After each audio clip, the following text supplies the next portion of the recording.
Lux presents Hollywood.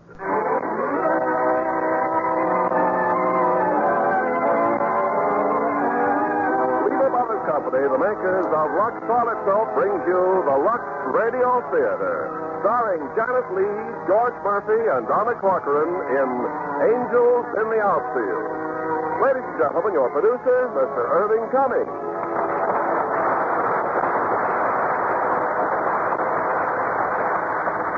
Greetings from Hollywood, ladies and gentlemen.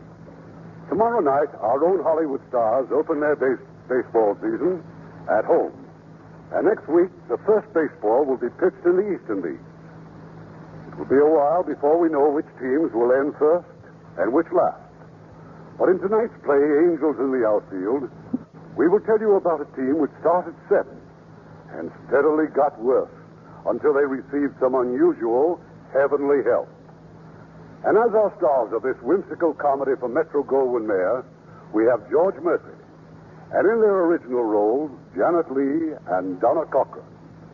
Well, I've never seen an angel, but I've seen some angelic complexions.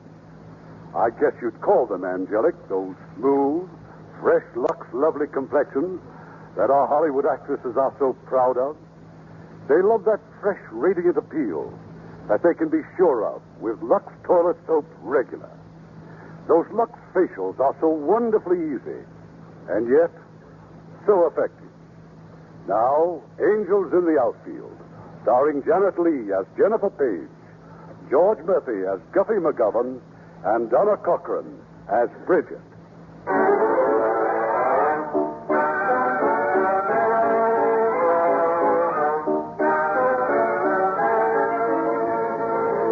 Know very much about baseball. My job was writing the household hints column on the ladies' page. But the paper was running a series of articles, What's Wrong with the Pirates? The sports editor wanted the women's angle. Hey, Jennifer, sports is yelling for that story on today's game. So where is it? Oh, I haven't even started it, Al. Some game, Cincinnati 21, Pittsburgh 2. Oh, well, you hit them on a bad day. Yeah? Yeah, they had a good one once in 1938. Well, I don't know very much about baseball, but I can tell you what's wrong with the Pirates, all right. Oh, you can, huh? Yes, their manager, that McGovern person. Of all the loud-mouthed, offensive, all those nice, clean-cut young men and the way he just bullies them. You ask me, the Pittsburgh Pirates would be a lot better off without him, and so would the city of Pittsburgh. Hey, write it. Write what? Just what you think about Guffey McGovern. Oh, but he's suing. Honey, compared to his real character, it'll read like a testimonial. Now, sit down and pound it out. All right, I will.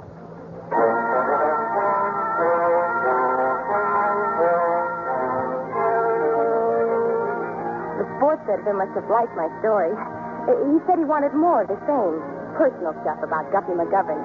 But the only place he could be found in public, outside of the ballpark, of course, was John's Steakhouse. They had the best steaks in town. And that night, I cornered him.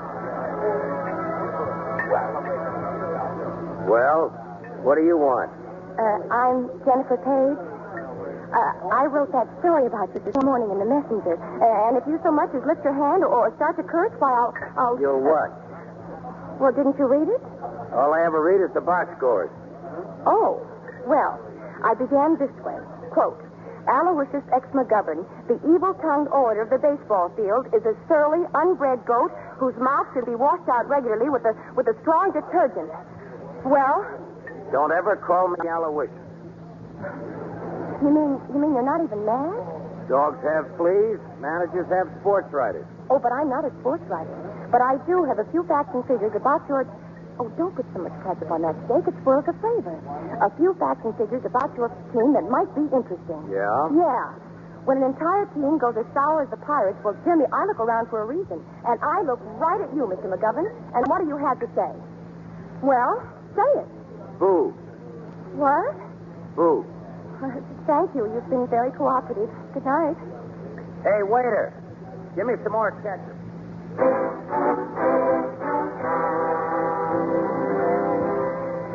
Guffey McGovern. And a more obnoxious, overbearing... Well, anyway, that night I went to the ball game, and naturally the Pirates lost, 9-0. After the game, Mr. McGovern disappeared into the dressing room. And you, Mr. Baxter, don't be so modest. Why, you made 2 of those 7 errors all by yourself. Oh, I'm certainly proud of you athletes tonight. I'm sorry, Guppy. The lights got in my eye. But I worry about your son. You're going to catch a fly ball one of these days and knock your front teeth right down your throat. And who have we here? Oh, yes, the famous Saul Hellman. You fellas may not realize this, but Saul once pitched a 2-hitter in a World Series. Of course, that was quite some time ago. Don't you think you're a little old for this pastime, Saul? You should have quit when you could still reach the plate. Now, take it easy, Saul. He'll calm down. Well, I'm glad for one thing. Tonight's game puts us in 8th place. We can go no lower. Hey, has McGovern always been like this? You knew him in the minors, didn't you, Saul? Way back when? Yeah, way back when. Oh, now, look, you got plenty of stuff left. Plenty. Sure you have. Well, don't you, Hey, take it easy. It's coming back. Where's my good luck team? I put it in your uniform, Guppy. Well, where is it? Maybe you dropped it out on the field. Hey, that doesn't make sense, does it? Good luck piece and us in 8th place?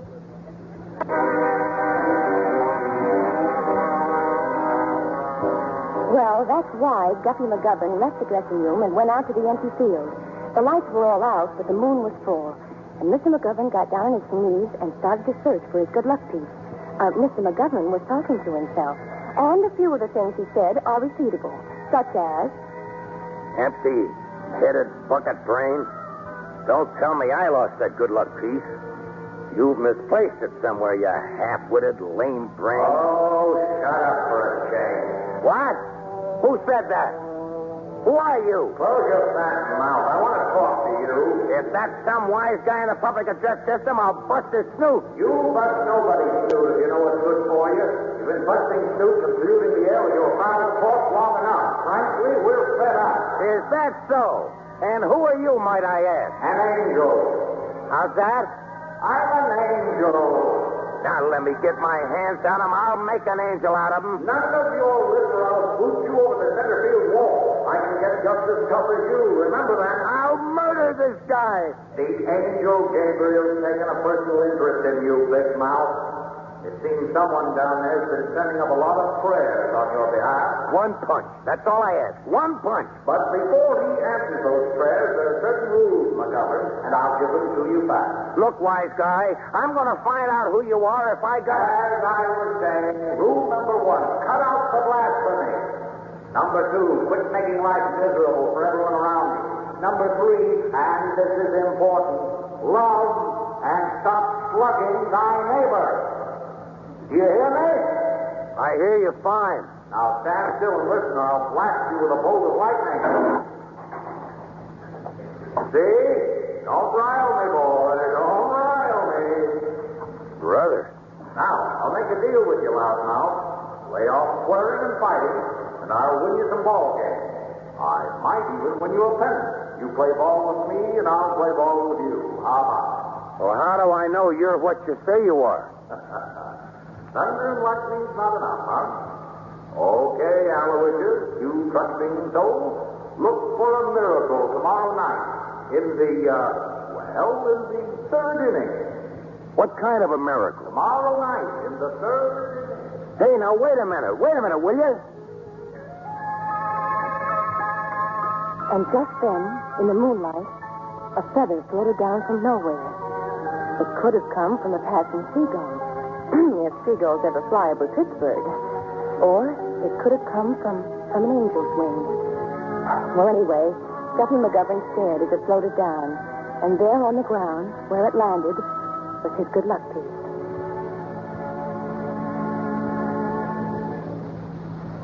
Well, sir, the next day against Cincinnati, it was 0-0 in the first 2 innings. In the third, Cincinnati's first man gets a base on balls. The second man hits the ball straight for that right field fence. Good for 2 bases at least. And then something happens. Ronson streaks after it like a deer. He climbs halfway up the fence and makes a perfect backhand catch. Phew, 1 out and the runner goes back to first. In the dugout, there's a strange look on the ugly face of Mr. Guppy McGovern. Ronson caught that ball? Ronson? The next man up to Cincinnati hits a scorcher to the shortstop. And what does Manelli do? He slides 10 feet on his stomach, stabs the ball, kicks second base, and makes a perfect throw to first. Double play, the side's retired. Oh, but that's not all. In that same third inning, Pittsburgh makes 5 runs, and they're still at bat. There are 2 outs now, and then a real close play at first. You're out! I'm what? You hurt me, you're out. Just a minute, Up. Just a minute. All right, McGuffin. What about it? Well, I was about to suggest that possibly you erred on that last decision, sir. Get off the field! Yes, sir. Nice going, Big Mouth. Huh? Oh, thanks.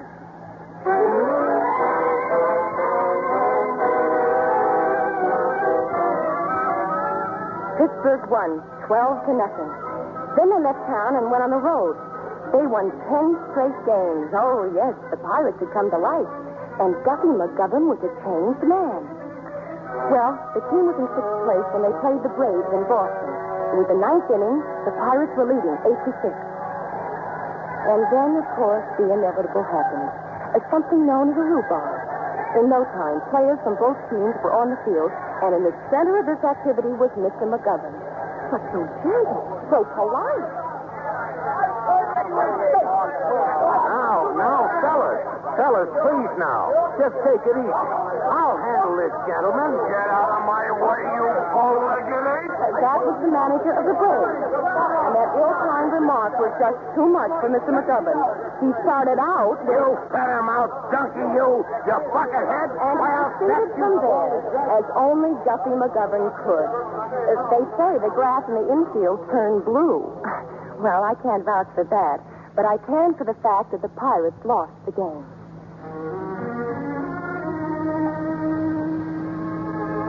That night, as was his custom now, Mr. McGovern walked out on the deserted diamond. He looked up at the vast expanse and sky and clouds. I'm sorry. Take off your hat. Yes, sir. Now, look, all I said this afternoon I was... heard every word. Don't repeat that. But the guy called me an ape. Bow-legged ape. Yeah. Well, you are a little bow-legged.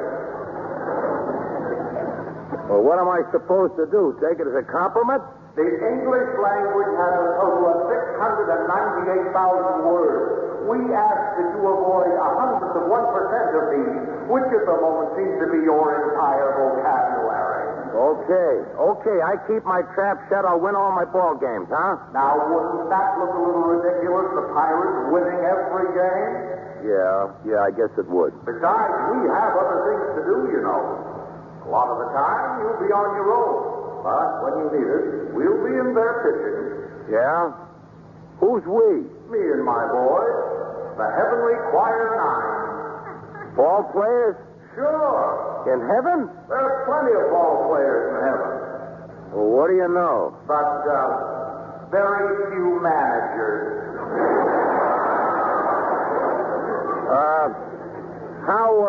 How do your boys help? Oh, they sort of get behind your boys, throw out a few quick hunches. When your boys played ball down here, did I know any of them? Did I ever know you? Oh, we might have run into each other. On what base? Oh, come on. A guy's got a right to know his own angel. Give me a hint. Will you lay off? Your broken down ball club is winning games. What more do you want?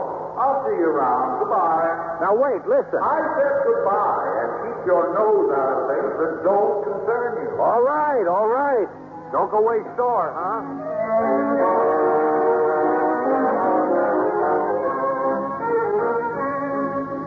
When the Pirates played their next game in Pittsburgh, it started out just like any other afternoon. But events were taking place in the bleachers. Some orphan kids had come to cheer for the home team. In charge of the children were 2 nuns, Sister Edwitha and Sister Veronica. And with them, a little girl named Vicky.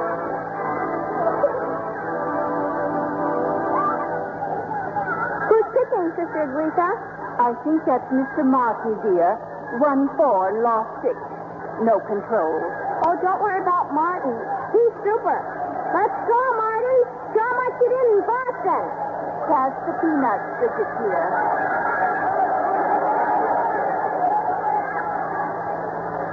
It was in the sixth inning. The score, 7-2 in favor of the Phillies. And then suddenly it happened.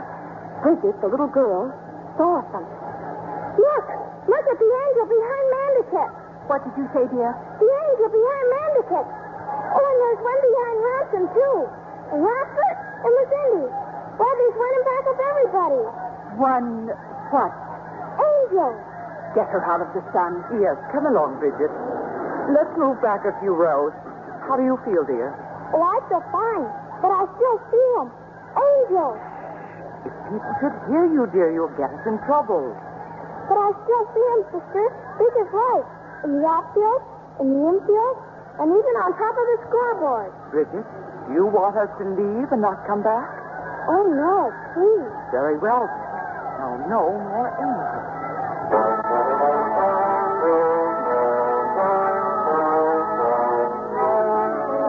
The Pirates won 10-7. It was getting to be a habit. On the way out, I ran into one of the park policemen.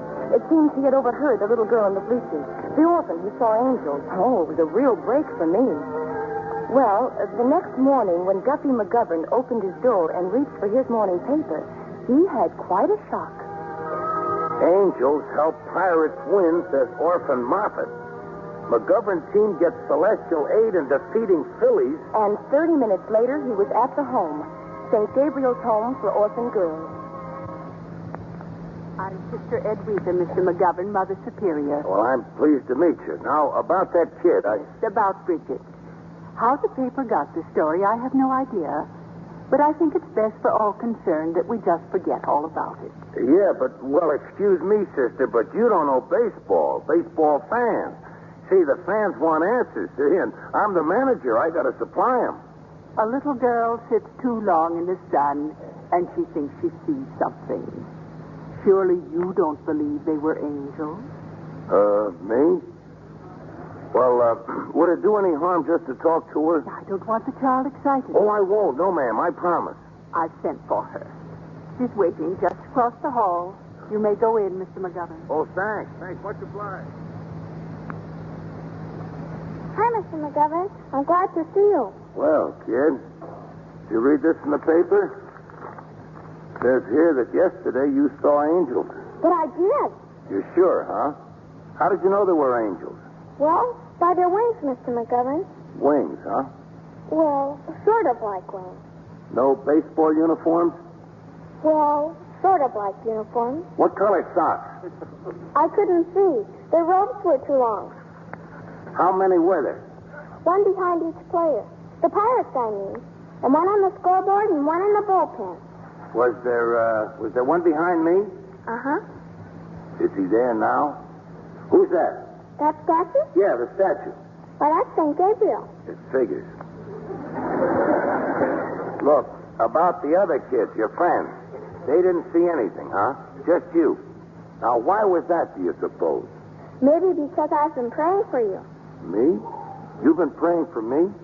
The whole team. Ever since you hit the slump. Well, thanks, kid. Hey, that was pretty nice of you. Well, you needed help, didn't you? We sure did. I prayed to St. Gabriel. He's our patron saint. Hey, what's your name? Bridget White, 8 years old. How long you been here? 8 years. Been nice talking to you, Bridget. Well, so long, kid. So long. Oh, and about those prayers. Keep them coming, huh? Yes, sir. And I'm glad to have met you, Mr. McGovern. No, you may not do it, Charles. I'm sorry. Now, please, go away. The whole story is ridiculous. There's Mr. McGovern now. Why don't you ask him? You heard what the sister said. The same goes for me. No comment. Lay off me, will you? You want to know about angels? Ask her, Miss Household Hint. She wrote the story. Now get out of my way. I'm going home.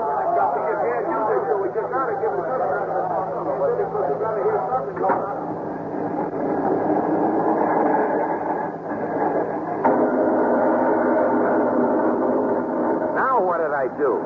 Hey, you up there. For heaven's sake, can't we have a little rainstorm without you butting in? Oh, nothing personal, huh? Oh, thanks. Thanks a lot.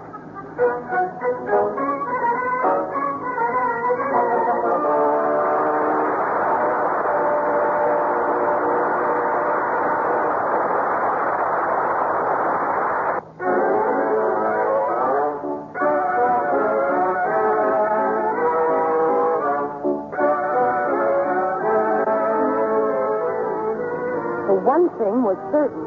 The Pirates wouldn't win a ball game that afternoon. It was still raining and the game had been called off. And that's what prompted me to visit the shambles that Guppy McGuffin calls home. Oh, it's you, huh? Uh-huh. Okay, come on in. I'm only here to say I'm sorry. Honestly, I had no idea that story about angels would raise such a fuss. Well, if I had, I never would have... Oh, what a mess this place is. Well, I never would have written it. Your big mistake was showing up at that orphanage. So I made a mistake. All those other newspapers? Well, they're just going to make a monkey out of you, that's all. Goat, monkey. I'm used to it. You know, if I were you, McGovern, I'd make a statement and protect myself. To you? Sure, why not? My goodness, I just don't see how you can live in such confusion. Just look at this place. Why, there isn't even room for a guest to sit down. There might be an idea in that. Well, you can't get rid of me yet, so you might just as well make the best of it. Say, were you always so tough, even when you were little? You had a boyhood, of course. Yeah, Tilton Falls, Wisconsin. I looked you up. Sounds like a nice little town. Was. 4 pool halls, 5 saloons, and the biggest pants factory in the state. Did you play ball there? I sold peanuts. Your folks weren't very well off, huh? My folks did fine. They had one of the saloons. And then one day they gave you a ball and a bat, and that's how you got started. Well, not exactly. I used to throw snowballs at the cop on the corner. It was a long block and a long winter, so I finished up a third baseman. Now, if there's nothing else, Miss Page, why don't you run on back to your office and dream up some more of your household hints? You could do with a few yourself, you know. The door, Miss Page. Well, of all the conceited, knuckleheaded... Now, will you watch it, please? We don't use that kind of language around here. Don't worry, I'm going. But when your cleaning woman comes, tell her to get rid of all these old newspapers and to put Eric in the corner to get rid of that awful cigar smell. And then... I like cigar smoke. Oh, and to scour the ashtrays with ammonia. Will you please go home or something? You know, I could be a big help to you, McGovern, if you weren't so... Well...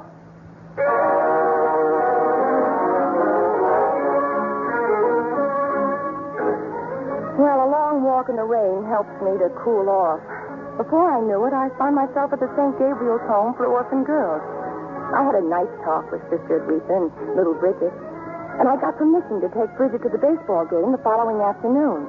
Oh, she had a wonderful time. Of course, the boys in the press box kept showing up with a steady stream of hot dogs, ice cream, 7-Up. How's this, Bridget? Vanilla okay? Oh, thank you. Al, I think that's enough. She's only 8 years old. Well, how's it going, honey? The angel's working yet? Well, now you be sure and let us know, won't you? You let us know, won't you?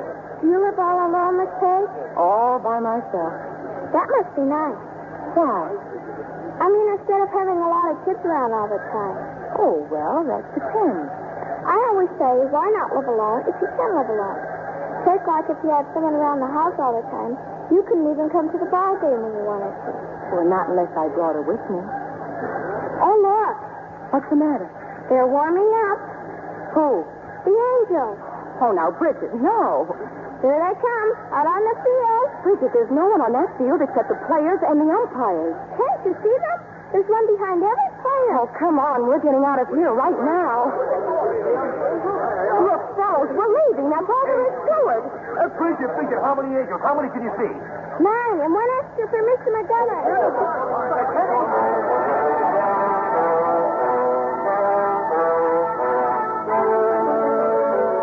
Well, that did it. The story exploded into a national issue. Everybody was now talking about McGovern's Angels. And Pittsburgh kept winning. They took a series from the Giants and settled down in 4th place. Well, one Saturday afternoon, when Guppy came home from the ballpark, he found company waiting for him. Well, aren't you surprised? It's us, Mr. McGovern. Happy birthday, Mr. McGovern. Hey, what goes on here? Oh, a birthday party, of course. Many happy returns. How'd you know it was my birthday? Bridget looked it up in the sporting news. Why, I haven't had a birthday party since I was 10 years old. That's a long time. It sure is. The book says it. Never mind, honey. Now, you finish setting the table, and Mr. McGovern will help me in the kitchen. Huh? Oh, yeah, sure. I hope you don't mind. She's getting such a kick out of it. Well, why should I mind? Hey, what smells? Huh? So good, I mean. Oh. Well, that's ragu of veal alla brignoli. Oh, fancy stuff, huh? You eat too many steaks. A change would be good for you. And you can thank Mrs. Harkrider Cates of Rawson Avenue. Is that so? Uh-huh. Her favorite recipe, guaranteed to keep men at home. We printed it last week in Household Hints. Well, we won again today, didn't we? Yes, we did. You know, Saul Hellman went all the way. I don't suppose you realize we're only 9 games out of first place. Oh, I've heard some talk. Oh, it's wonderful. Just a few weeks ago, we were last. I wonder how it happened.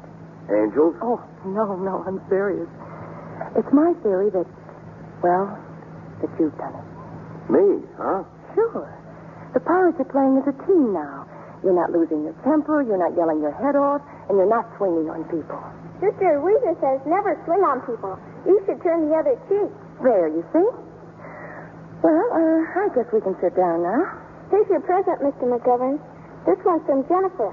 So open it. I don't mind saying I'm kind of excited. Well, what do you know? A necktie. It's not too loud, is it? Yellow and green? Who says it's loud? Gee, thanks a lot. And now here's mine. Well, it's pretty hard to wrap on account of its round. No, a baseball. Only it's not just an ordinary baseball. Jennifer sent it into the clubhouse and all the Pirates signed it. See? An autographed baseball. Well, that's just what I wanted. Well, how about eating this while it's still hot, huh? Oh, what's the matter, Bridget? What about Grace? Grace who? Oh, Grace. Yeah, I almost forgot. Why don't you lead off, Bridget? O Lord, make us truly thankful for these thy gifts which we are about to receive. Amen. Well, I'm real hungry. Oh, I hope I fixed enough of everything. Cooking for myself the way I do, I'm never quite sure if I... Oh, don't eat it. The veal? But it's kind of delicious. Oh, no, don't. It's poison. Oh, I never in all my life.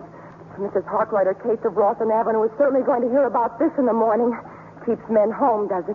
Well, maybe she means permanently. Well, I just can't understand it. Let's see now. Unless that olive oil, could it have been rancid? How long have you had it, Duffy? What olive oil? The olive oil in the cupboard. In the bottle in the cupboard. That's neat's foot oil. It's what?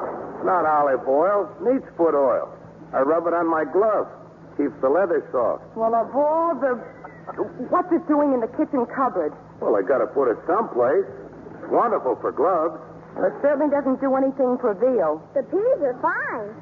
Yeah, but you can't make a meal on cheese.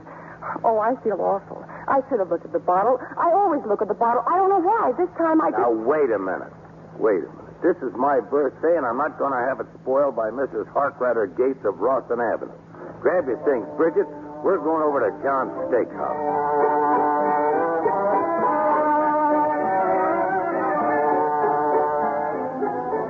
Duffy's birthday dinner at John's Steakhouse was a big success. You see, at John's Steakhouse, they very rarely cook with neat's foot oil. And later that night, when Duffy walked her home... Well, this is it, Duffy. Here's where I live. What's the matter? I've been thinking about that kid, Bridget. She just adores you, you know. Have you ever thought of adopting her? Who, me? Sure. What would I want with a kid around the house? Besides, a thing like that, well, it presents certain problems. What kind of problems? Oh, problems. So you have been thinking about it, huh? Well, I asked her. I asked Sister Edwita. Oh, forget it. Well, it's been a wonderful evening. Thanks, Guppy. Wait a minute. What? You know, a long time ago, I played third base in Minneapolis. There was a dame at St. Paul, the nicest girl I ever knew. Oh? Yeah, we did a lot of talking, and I made some big plans. Only they didn't include a certain shortstop, the one she finally married. It was quite a blow. I can imagine. I guess I've been taking it out on everybody else ever since. Well, good night. Good night, Guffey.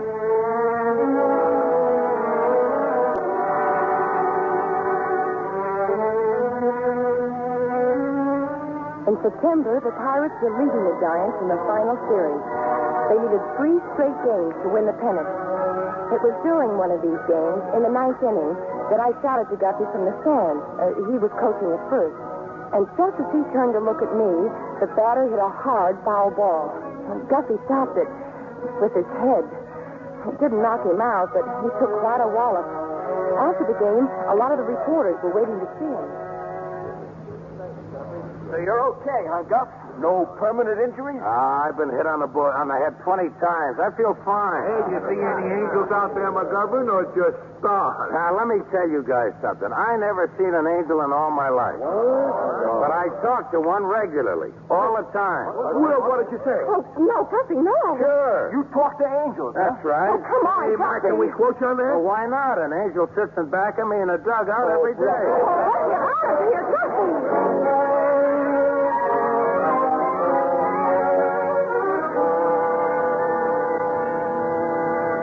I don't know why he said it. If it was that knock on his head or what. But he certainly said it, and the papers had a field day. Poor Guffey. They kidded him without mercy. Pictures, stories, even radio and television. Only one person took it seriously. Bridget. Look, sister, isn't that wonderful? I see him and Guffey talks to him. Now, among those who gave the story its biggest ride was a sports announcer named Bayless. Some months back, when the Pirates were in the cellar, Guffey had taken a swing at Mr. Bayless, and Mr. Bayless had never forgotten it.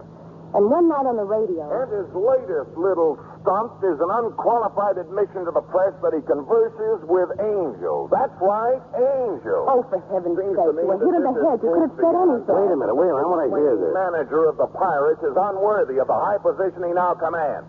Guffey McGovern is emotionally unstable and guilty of conduct detrimental to organized baseball. Why, that, no His good. supporters claim his peculiar statement was made after being hit on the head with a line drive, that he is not responsible. You see, he admits it. I would like to ask Mr. McGovern a question. Was he responsible 7 weeks ago in Boston? How about it, McGovern? Boston? 7 weeks ago, were you or were you not sound of mind and limb? Well, here in the studio tonight, folks, is a man who can answer these questions. Is a what? Would you tell us your name, please? Patrick J. Finley. I'm groundkeeper at Bravesfield. I don't Now, will you please tell us what you saw at Bravesfield about 7 weeks ago? Well, I saw Mr. McGovern. He was sitting on second base after the game. What was he doing? He was talking. Talking? Who to? Well, that's it. There wasn't anybody there. What did he say? Well, I couldn't hear everything. I was sweeping out the dugout. But one thing he said was, I have a right to know the name of my own angel. Well, he said that? My own angel? Yes, sir. Then he said, don't go away mad. Thank you, Mr. Finley. Now, I ask you, baseball fans, and you, Mr. Commissioner, is this the act of a normal, reasonable man? Well, as much as I hate to say this, I think that Mr. McGovern should take a long...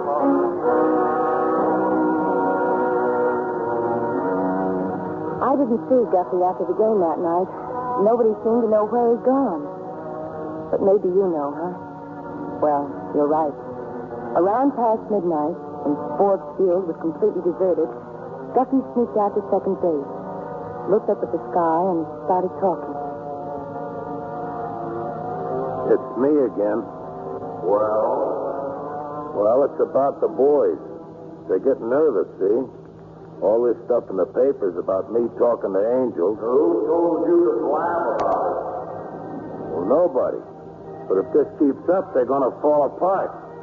I thought maybe you got something you could suggest. Oh, they're just nervous. Perfectly natural at a time like this. How are you doing, boy? Me? Oh, great. They're only trying to throw me in the loony bin, that's all. And just to make matters worse, I'm fresh out of pictures. That's all? Well, you ought to know. Martha's got a bad arm, Clark's on the sick list, and Saul Hellman's an old man. He wouldn't last 3 innings. Yeah, Saul's retired.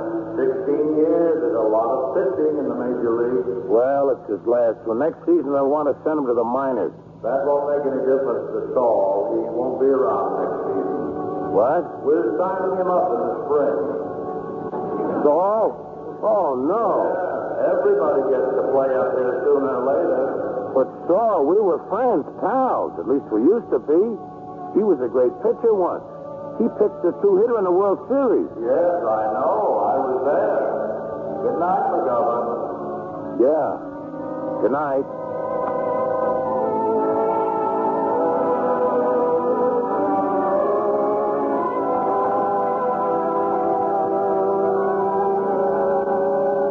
The next day, thanks to Bayless, the sports announcer, the league commissioner arrived in Pittsburgh. There was quite a gang of newspaper people to meet him at the airport. I can only tell you this. In the matter of Mr. McGovern, all parties concerned will meet tomorrow morning at 9 o'clock. Until I hear all the evidence, there's nothing more I can say. But Mr. Commissioner, the Pirates are playing their last game of the season tomorrow afternoon. It's for the pennant. Thank you. I'm well aware of that. Well, I mean, do you think that this is the proper time to conduct an investigation? My dear young lady, any time's the proper time when the situation warrants it. Baseball is for the people who support it. My desk is piled high with letters. In other words, sir, you think that Guppy McGovern splits his lid, right? Yes. No. Come around tomorrow. I'll tell you then. Well, what is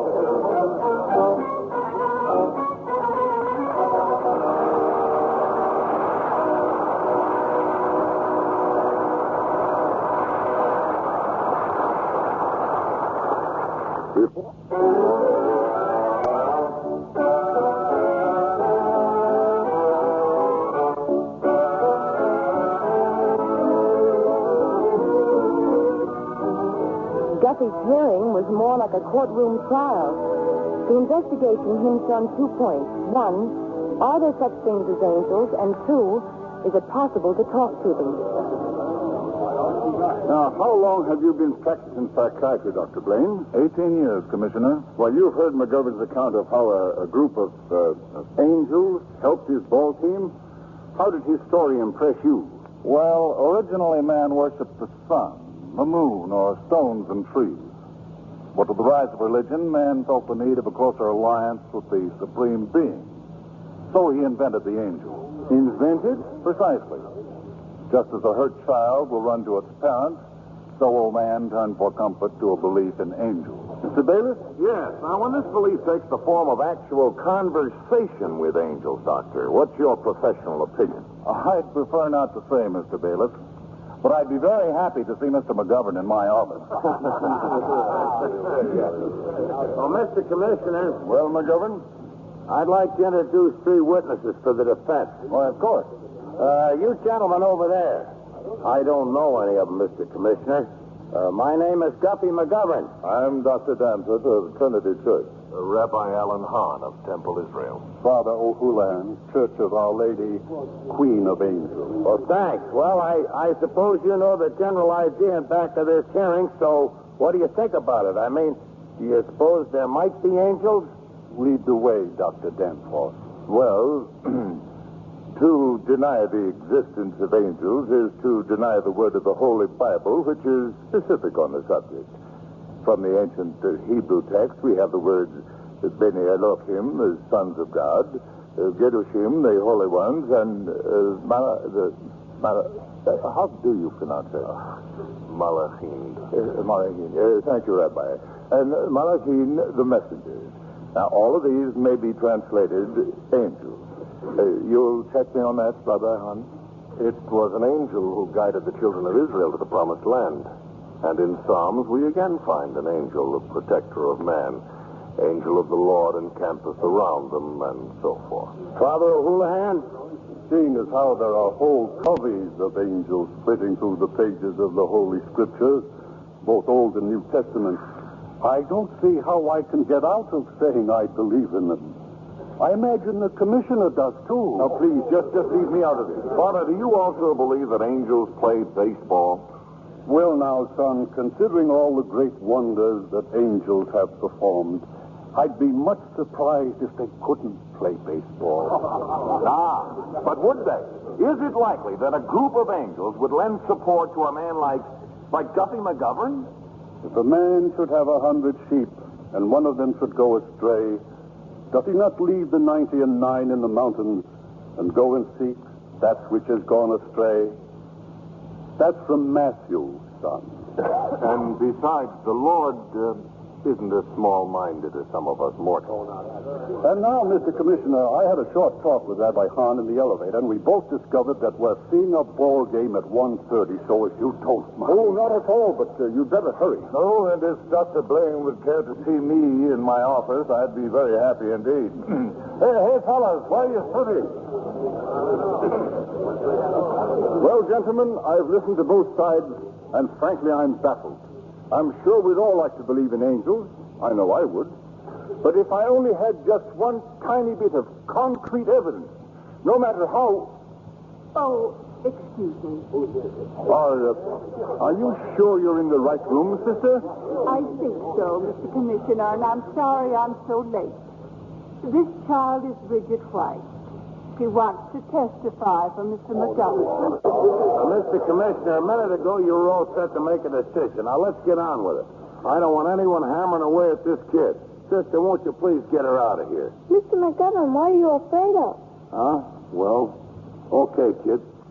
Sit down, huh? Bridget White. Where do you live, little girl? St. Gabriel's Home for Orphan Girls. You believe in angels? Doesn't everyone? Well, no. No, they don't. But I saw them. Twice. I saw them in the ballpark. They were helping the Pirates. Mr. Commissioner, may I question the witness? Go ahead, Mr. Bailiff. Bridget, when you saw your angels, what were they doing? Well, there was one standing behind Mr. McGovern. But you didn't see him talk to Mr. McGovern. No, but I know he must have. Why? Because Mr. McGovern says so. And you think that one of your angels, one of these heavenly messengers, would talk to a man like Guffey McGovern? Of course. Any angel would be proud to talk to a nice man like Mr. McGovern. Quiet, please. Quiet. Is that all, sir? Mr. Commissioner, I hope we're not going to accept this as testimony. The child is obviously prejudiced. What are you talking about, Taylor? Isn't it true that you tried to adopt this child? That you've made a declaration of this intention to the orphans' court? Well, suppose I did. What about it? Why, Mr. McGovern. Well, there's nothing definite yet. I don't even know if the court will let me have her. You don't just walk in and adopt a child. There's problems, like being, well, married. Oh, there's no problem here, Guppy. Just ask me. Nevertheless, you want to adopt her. Oh, that's nice. That's very touching. The little girl who saw the angels now stands up to testify for Mr. McGovern. But isn't she actually testifying for Papa? And isn't Papa...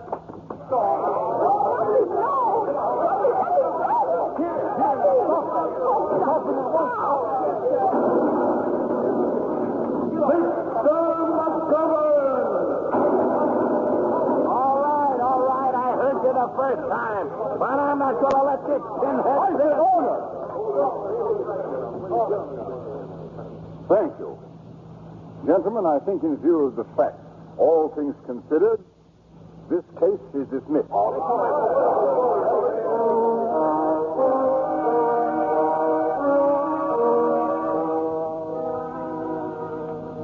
I lost Guffey in the shuffle. All I caught was a glimpse of it getting into a taxi cab. But I knew where he was going, to Forbes Field. That was a nice little trick if you stayed, McGovern. Quite a show. Look, you heard what the fella said. What else could I do? You had no right to slug him. How many times do I... Okay. Keep your shirt, or keep your wings on.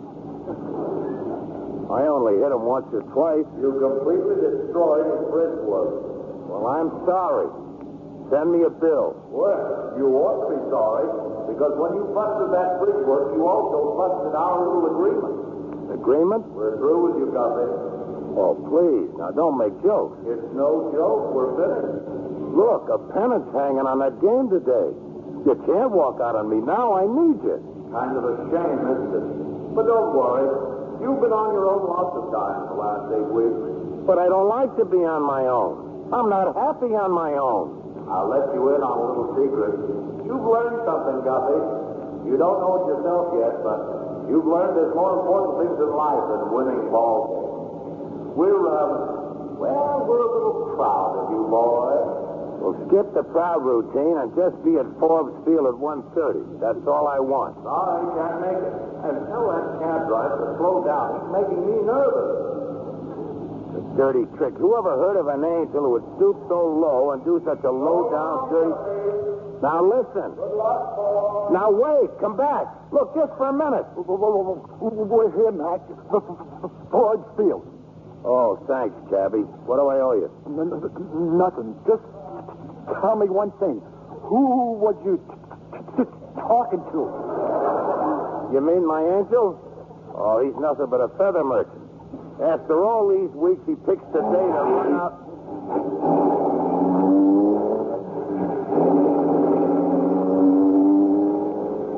What a character.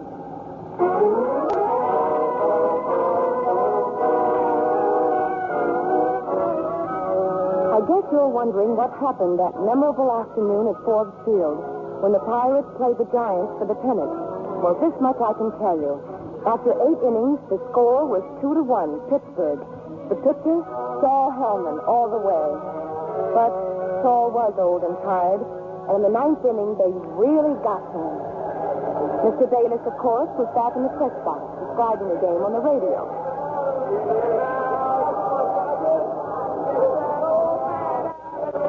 Yes, Hellman's been very shaky all the way, folks. But for some reason, McGovern's insisted on leaving him in the game. But the Pittsburgh fans can be denied no longer. Guppy McGovern has finally made up his mind to take Hellman out. But it may be too late. A hit could win this ball game for the Giants. Guppy's out on the mound right now talking to Hellman. Hard to say who'll replace him. 2 Pittsburgh pitchers have been warming up.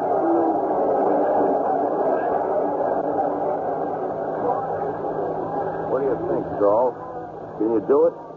Tired, Guppy, but I'd sure like to try. It's your ball game. Stay in there. Thanks, Guppy. Ladies and gentlemen, Mr. McGovern has just made the ball-head play of his career. He's leaving Hellman in the ball game. The bases loaded and Gobi Rascala at bat. Rascala, who leads the league in runs batted in. If he bats one in now, Mr. McGovern had better leave town. Well, Hellman's taking his time out there. That tired arm needs every second of rest he can get. He glances at his outfield. Here it comes. They've been hitting that first pitch, but not this time. Rascala swung and he missed. Strike 1. Hellman goes for the rosin bag now, takes off his cap, wipes his forehead, looks at his catcher for the signal, takes the signal, gets another, goes into the windup. Here it comes. Rascala didn't even argue over that one. A called strike. But he's very cool at the plate. He knows it only takes 1 to hit it. Hellman still taking his time. He's a very, very tired pitcher right now. He watches the runner at third, rubs the ball, and stands motionless on the mound. All right, into the windup. Here's the pitch. Well, there you have it. Final score, Pittsburgh 2, New York 1. And, of course, a pennant for the Pirates. Well, I hope Mr. McGovern's Angels are pleased with the way things turned out. Are you happy up there, little angels? Why don't you shut up?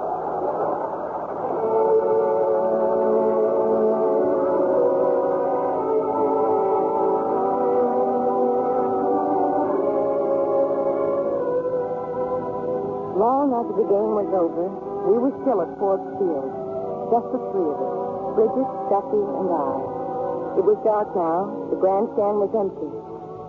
We just stood there for a while, looking up at the sky. I can't see him, Duffy. Not even one angel. Me neither, honey. It was really true, though, wasn't it, Duffy? Well, somebody must have helped me. Not only on the ball field either. Look what I got. I got you and I got Bridget. Some double play. I wonder who they were, those angels. Well, you name them, honey. They're all up there. Walter Johnson, John McGraw, Christy Mathewson, Eddie Collins, Lou Gehrig, Babe Ruth. Great names. Great guys. Come on now, let's go, Pepper. Let's play ball. Come on, let's play ball.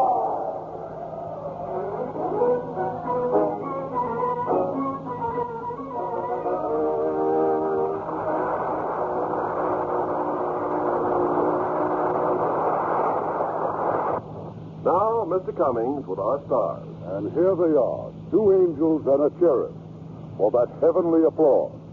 George Murphy, Janet Leigh, and Donna Costa.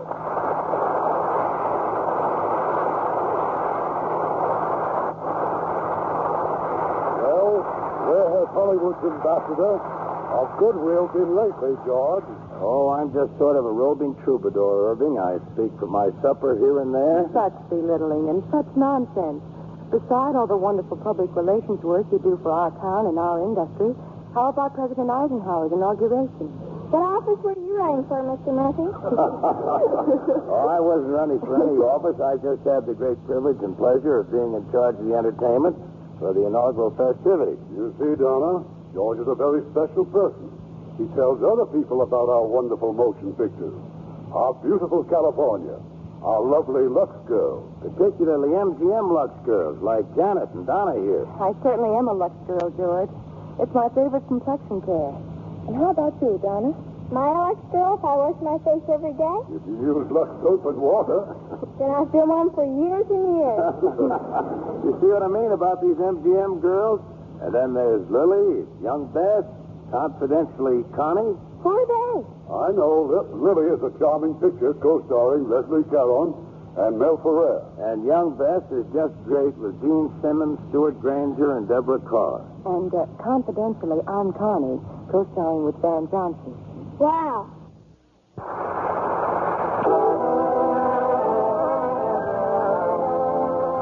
Lever Brothers Company, makers of Lux Florida Soap, invite you to be with us again next Monday evening when the Lux Radio Theater presents Jane Wyman and Dick Haymes in Just For You.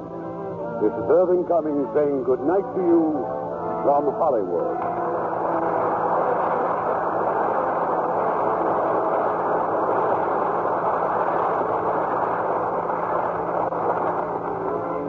Heard in our cast tonight were Joseph Kearns as the angel, Dan Riff as Chunk, Shep Menken as the umpire, Helen Cleve as Sister Edwitha, Lawrence Dodkin as the rabbi, Herb Ellis as Saul, Stephen Dunn as Bailiff, and Yvonne Patey, Tony Barrett, Fred Mackay, Bob Griffin, William Johnstone, Herb Butterfield, Eddie Firestone, Herb Rawlinson, Ralph Montgomery, and Eddie Marr.